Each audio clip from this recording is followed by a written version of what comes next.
Bonjour et bienvenue dans cette vidéo. Aujourd'hui, je voulais vous donner 4 conseils pour bien réussir les visites avec vos acquéreurs potentiels. Donc mon conseil numéro 1, c'est de préparer le bien. Idéalement, lorsque les gens vont visiter, il faut qu'ils puissent se sentir à l'aise. Donc pour ça, si par exemple vous avez fait un saumon grillé ou une raclette partie, je vous conseille d'aérer l'appartement. Vous ouvrez grand les fenêtres, histoire de rafraîchir un peu l'air. Vous pouvez éventuellement rajouter une petite bougie qui sent bon ou un diffuseur d'huiles essentielles par exemple.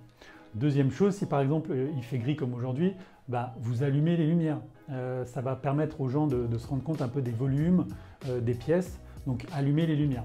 Vous pouvez éventuellement rajouter un petit fond musical, ça mettra encore plus à l'aise vos acquéreurs.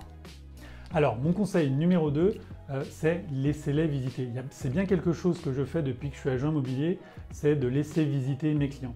En fait, ça va leur permettre de se projeter dans l'appartement sans être perturbé par quelqu'un qui va intervenir.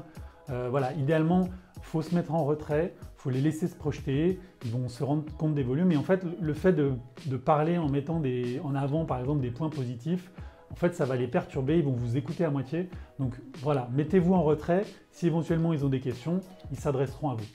Alors mon troisième conseil, ne faites pas l'article de votre bien. Même s'il est tout à fait normal de penser qu'en mettant en avant les points positifs selon vous de votre appartement, ça va convaincre les acheteurs d'acheter votre bien. Donc ça, c'est quelque chose que je ne recommande absolument pas. Pourquoi? Parce qu'en fait, les points que vous pensez être positifs de votre bien, ne sont pas forcément ceux des acheteurs. Donc en fait, en faisant ça, vous allez peut-être même porter l'attention sur des éléments que l'acquéreur n'aurait pas forcément vus. Mais ne mettez pas trop en avant, par exemple la vue, vous ouvrez la fenêtre, vous dites que c'est calme alors qu'il y a la rue qui est en bas. Vous voyez, la perception est différente pour chacun, donc j'insiste bien là-dessus. Ne faites pas l'article de votre bien. Les gens, quand ils vont visiter, ils vont se rendre compte par eux-mêmes, par rapport à leur vécu, de ce qu'ils trouvent être positif ou négatif. Alors mon quatrième et dernier conseil, c'est de faire un débrief avec vos acquéreurs. C'est le bon moment d'en savoir plus sur leur projet, sur leur financement et de connaître un peu le ressenti de votre bien.